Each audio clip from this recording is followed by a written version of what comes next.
제 이름은 이서연, 48. 이제 곧 부록의 끝자락을 잡는 나이예요.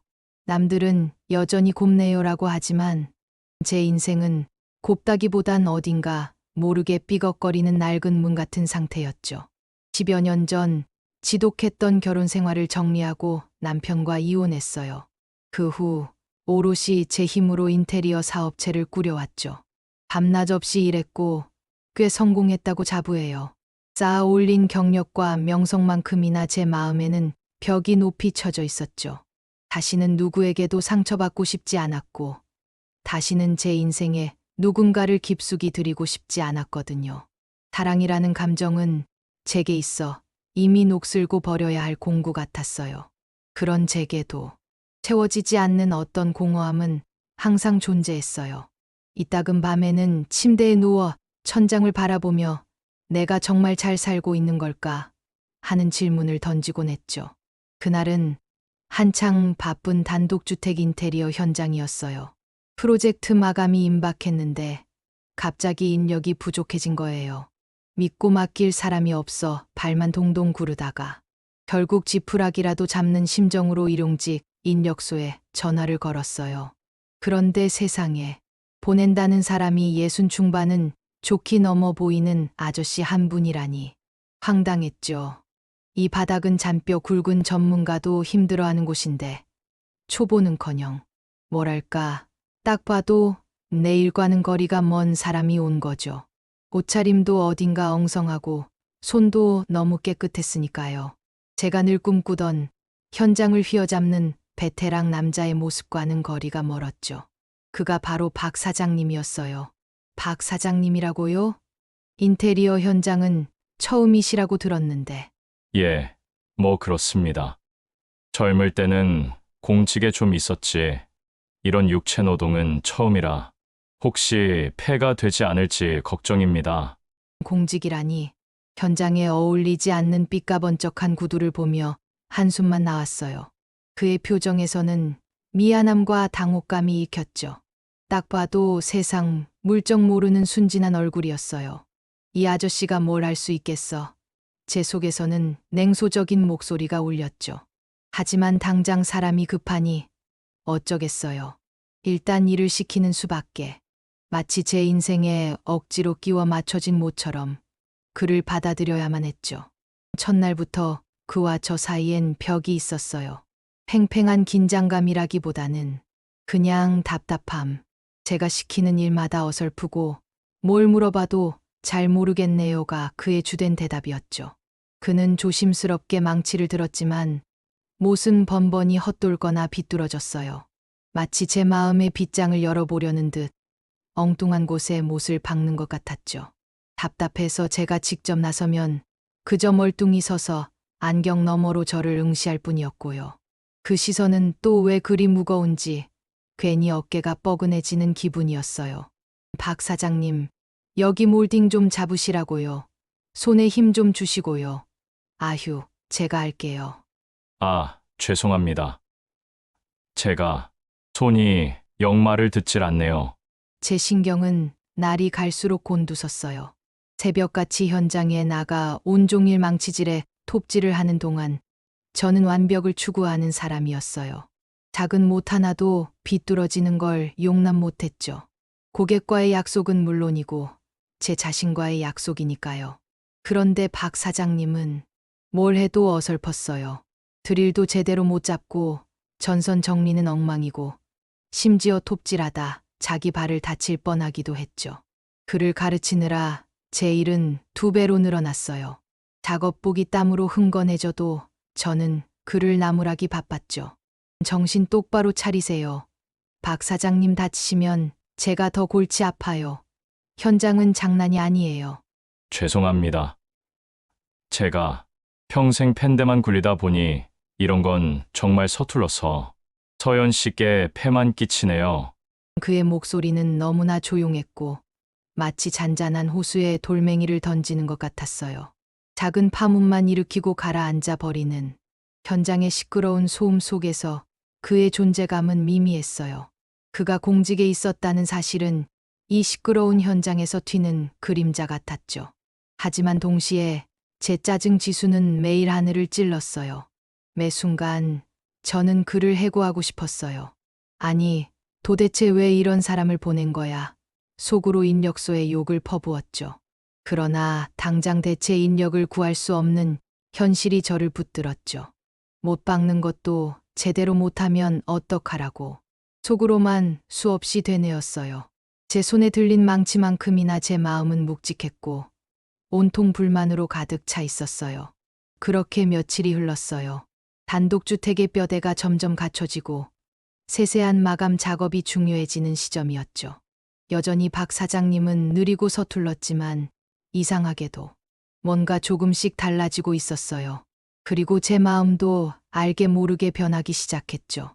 제가 욱하고 화를 내도 그는 말없이 제 말을 들었고요. 한 번도 제게 대꾸하거나 불평한 적이 없었어요. 오히려 제가 지쳐 보이면 몰래 시원한 커피를 사다 놓거나 캔 음료를 쓱 건네주기도 했죠. 먼지 가득한 현장에서 목이 마를 때마다 그의 손길이 닿은 음료를 마시면 갈증만큼이나 제 마음속 불편함도 조금씩 해소되는 듯 했어요. 제가 실수로 공구를 떨어뜨리면 그는 재빠르게 몸을 숙여 저보다 먼저 집어들었고요. 그럴 때마다 그의 넓은 어깨와 조금은 굽은 등이 눈에 들어왔어요. 때로는 제가 미처 생각지 못한 부분에서 의외의 꼼꼼함을 보여주기도 했어요. 예를 들면 자재를 정리할 때나 폐기물을 분류할 때 같은. 그는 쓸모없어 보이는 나무 조각들을 하나하나 모아 버릴 준비를 하거나 쓰레기가 날아가지 않도록 꼼꼼하게 망을 덮는 일에는 유독 능숙했죠. 박 사장님, 이걸 이렇게 정리하셨어요? 꽤 괜찮네요. 아, 예. 뭐, 제가 이런 건 좀 눈썰미가 있어서 서연 씨가 하시는 일에 조금이라도 도움이 되고 싶어서요. 그의 소박한 말 한마디와 사소한 배려, 그리고 의외의 면모들이 제 딱딱했던 마음속 벽에 아주 작은 균열을 만들기 시작했어요. 완벽을 추구하며 스스로를 힘들게 했던 저는 그의 어설픔 속에서 오히려 인간적인 면모를 발견해 가고 있었죠. 물론 여전히 그의 어설픔은 제 심기를 건드렸지만 어딘가 모르게 마음속에 짜증이 누그러지는 걸 느꼈어요. 마치 겨울에 딱딱했던 땅이 봄비를 맞아 서서히 부드러워지는 것처럼요. 저도 모르게 박 사장님의 장난스러운 실수를 보고 웃음을 터뜨리거나 그의 어설픈 질문에 인자하게 답해주고 있는 제 자신을 발견하기도 했죠. 어느 날이었어요. 작은 방문을 달아야 했는데 유독 문틀이 틀어져 있어서 못질이 쉽지 않았어요. 저는 있는 힘껏 망치질을 해봤지만 못은 헛돌기만 할 뿐 제대로 박히지 않았어요. 땀은 흐르고 온몸에 짜증이 극에 달했을 때였죠. 입간 못 하나도 제대로 못 박는 내 신세가 한심하기도 했어요. 아, 정말 이 못 하나도 제대로 안 박히네. 에휴, 속 터져 죽겠네. 그때 뒤에서 박 사장님이 조심스럽게 다가와 망치와 못을 뺏어 들었어요. 그의 손이 닿았을 때 제 손목에는 찌릿한 전율이 흘렀죠. 그리고는 아무 말 없이 제가 애썼던 곳보다 조금 더 힘을 줘서 탁 하고 못을 박았죠. 어쩐지 그 순간 그의 서툴지만 단단한 손길에서 예상치 못한 힘과 보호 본능이 느껴졌어요. 그는 짧게 한숨을 쉬더니 제게 망치를 다시 건넸죠. 그의 땀에 젖은 얼굴을 보는 순간 묘한 감정이 스쳐 지나갔어요. 지친 현장 속에서 처음으로 그의 인간적인 매력을 느낀 순간이었죠. 제 속에서 무언가가 변하고 있었죠. 그 사건 이후로 현장의 분위기는 미묘하게 달라졌어요. 저는 그를 더는 단순히 일꾼으로만 보지 않게 되었죠. 박 사장님은 이제 제게 잔소리를 들어도 미안함 가득한 눈으로 저를 바라보았고, 제가 작은 칭찬이라도 해주면 아이처럼 환하게 웃어주었어요. 그의 웃음을 볼 때마다 제 마음 한구석이 따뜻해지는 걸 느꼈죠.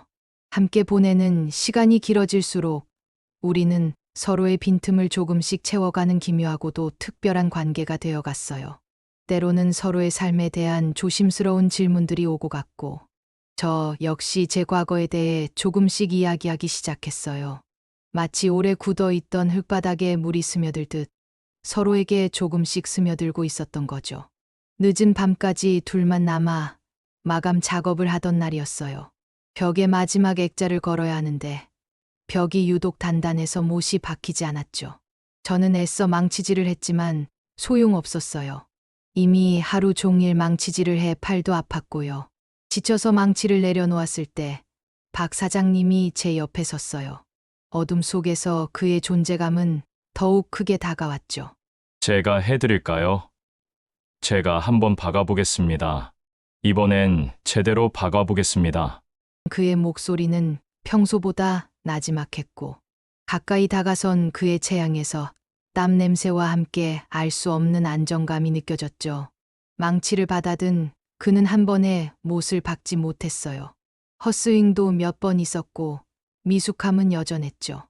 하지만 포기하지 않고 땀을 뻘뻘 흘리며 노력하는 그의 모습이 어쩐지 가슴을 울렸어요.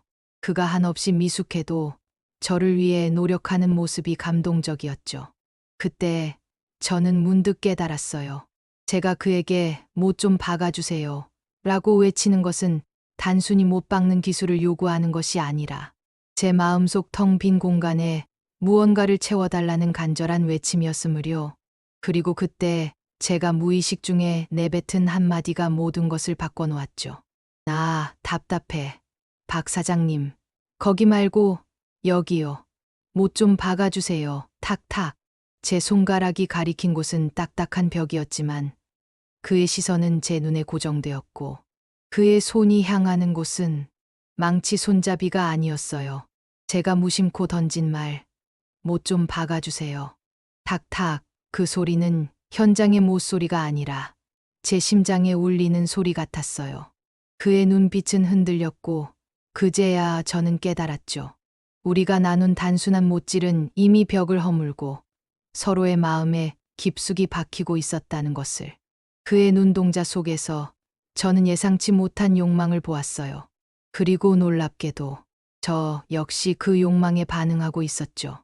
단단한 못이 단단한 벽을 뚫고 들어가듯 우리의 경계도 무너지는 순간이었어요.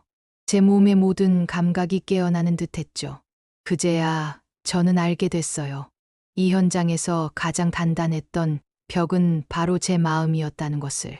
그날 밤 이후 인테리어 현장은 우리에게 단순한 작업 공간이 아니었어요. 늦은 밤 모두가 떠난 텅 빈 현장에 단 둘이 남겨지면 낮 동안 굳게 닫혀있던 우리의 마음과 몸은 한결 자유로워졌죠. 처음에는 어색하고 조심스러웠던 손길들이 마치 낡은 가구를 조립하듯 서로의 틈새를 찾아갔어요. 그의 거친 듯 부드러운 손이 제 얼굴을 어루만질 때 저는 평생 지켜왔던 단단한 벽이 허물어지는 것을 느꼈어요. 그 투박한 손은 망치 같았지만 동시에 저를 어루만져 주는 가장 따뜻한 손이었죠.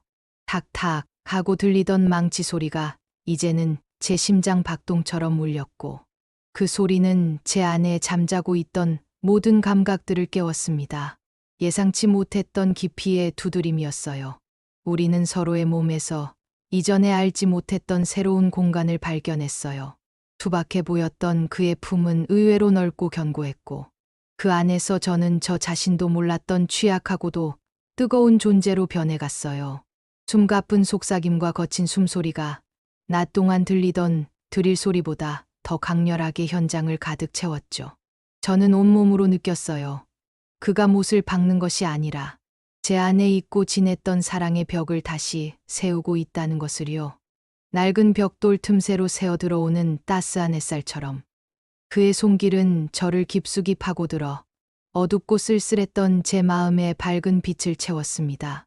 보이지 않는 곳을 채우고 낡은 부분을 허물어뜨리며 그 누구도 알 수 없는 우리만의 밀실을 만들어가는 작업이었죠. 뜨거운 망치질 속에서 저는 잊었던 제 감각과 욕망이 깨어나는 것을 느꼈고 그 과정에서 저는 다시 살아나는 듯했어요. 단독주택의 인테리어가 끝나갈수록 우리의 관계도 깊이를 더해갔어요. 처음에는 세상의 시선이 두려웠어요.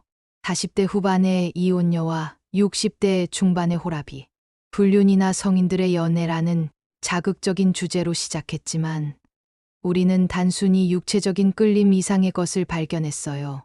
저는 박 사장님의 순수하고 꾸밈없는 마음에 이끌렸고, 그는 제 강인함 뒤에 숨겨진 외로움을 보듬어 주었죠. 그의 서툰 표현 속에서도 저를 향한 진심이 느껴졌어요. 어느 날 완공된 집을 바라보며 박 사장님이 제게 조심스럽게 말했어요. 서연 씨, 이 집처럼 우리도 함께 새 삶을 시작할 수 없을까요? 어쩌면 제 인생의 마지막 못질이 서연 씨 마음에 박히고 싶어요. 그의 고백은 제 마음속에 남아있던 마지막 불안감까지 말끔히 치워주었어요. 제가 얼마나 이 순간을 기다려왔는지, 그리고 그가 얼마나 용기를 내어 이런 말을 건넸을지 알 수 있었죠. 더 이상 피하고 싶지 않았어요. 두려웠던 세상의 시선도 나이 차이도 더 이상 중요하지 않았죠. 그에게는 제가 필요했고, 저에게는 그가 필요했어요. 우리는 서로에게 가장 완벽한 인테리어 파트너였으니까요. 결국 우리는 모든 것을 내려놓고 서로에게 완전히 기대기로 결정했어요. 함께 카페를 운영하면서 현장에서의 경험을 담은 인테리어 관련 유튜브 채널도 시작했죠. 못 좀 박아주세요. 탁탁. 이라는 저희의 현장 구호는 이제 저희 채널의 시그니처 멘트가 되었어요. 여전히 박 사장님은 뚝딱뚝딱 어설프지만 이제 저는 그의 서듬을 사랑으로 바라봅니다. 그리고 그는 더 이상 어설픈 초보가 아니에요. 제 삶의 가장 깊숙한 곳에 가장 아름답게 박힌 행복이라는 이름의 못이 되었으니까요. 우리는 오늘도 서로의 빈틈을 채워가며 함께 낡은 벽을 허물고 새로운 공간을 만들어가고 있어요. 앞으로 우리에게 어떤 벽이 나타나든 이제는 두렵지 않아요. 망치와 못을 든 우리가 함께라면 어떤 벽이든 부수고 더 넓은 세상을 향해 나아갈 수 있을 테니까요. 우리의 이야기는 이제 시작일 뿐입니다.